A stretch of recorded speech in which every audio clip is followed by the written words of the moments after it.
Ja, hej igen. Så har de varit från Bosch. John och Robert tror jag hette. De har gjort en ljudmätning som ska ta hem för ljudanalys. Men det är nog möjligt att den här ska låta på det här sättet eftersom den har en kompressor som jobbar på det här sättet. Och då blir det här ljudet. Men installationen då? Ja, de bekräftade, om de skulle kolla upp det mer exakt tydligen, att den här ska inte installeras här nära väggen. Det ska vara ett utrymme på 2-2,5 cm. John skulle kolla upp det och återkomma. Sen skulle jag flyttas åt det här hållet. Men då har vi ju problemet här med att jag har en diskbänk här. Och då måste den byggas om. Och då är frågan vem ska stå för det då? Föreningen ska stå för installation och drift. Och måste den installeras på det sättet så får de hjälpa till med det då, tycker jag då. Det vet man inte. Och sen har vi den här väggen som är alldeles för tunn. Den här typen av maskiner ska stå i en viss typ av utrymme. Typ apparatrum där man kanske har tvättmaskiner, torktumlare och annat sånt där. Och inte med sådana här väggar som är tomma. För det konstaterar de också. Att det hörs ju nästan lika mycket ljud ut i hallen. Alltså den stoppar ingenting.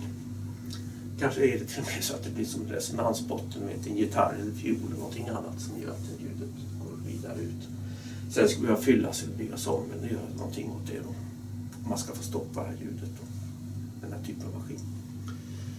Vi diskuterar också kort, jag har ett problem med ett element som låter. Men där finns det en risk att om man skruvar ner hastigheten på vattnet så kan det leda till följdproblem. Så det var inget som någon rekommenderade. Så där står vi idag. Installationen verkar inte vara riktig. Den ska alltså stå längre ifrån. Och då får jag problem med den här diskbänken här. Och den här väggen är inte av den typ där en sån här maskin ska stå. För den ska stå i typ annat utrymme med bättre bastaltarväggar. För annars blir det så här. Och ljudet är kanske så här på den här nya typen med den här. Och det är någonting för föreningen får fundera på under fortsatta installationer om man kan ta den här typen då. Eller måste ha en annan typ med den mer traditionella typen av kompressor som inte har det här dunkljudet för då kanske det blir problem med andra sådana här lägenheter också. Ja, det var en liten uppföljning. Jag återkommer. De ska komma till med rapport nästa vecka så att det händer väl, eller händer inget. Vi får se. Hej då!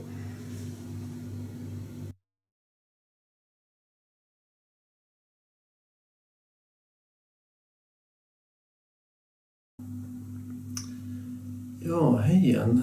Det kändes som det var dags för en liten uppdatering.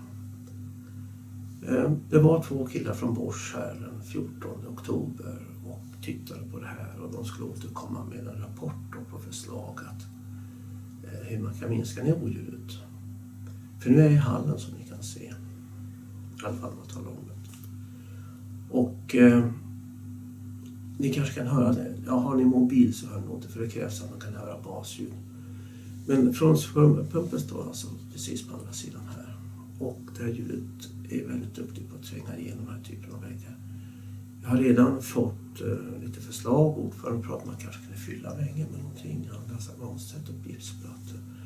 Men de skulle alltså återkomma med en rapport om förslag på åtgärder mot det här oljudet. Och jag såg fram emot den. Och det skulle ta en vecka sa de ungefär. Det var den här 14 och nu är det 31 så jag har mer än 2 veckor. Så jag har faktiskt skickat ett e-mail också.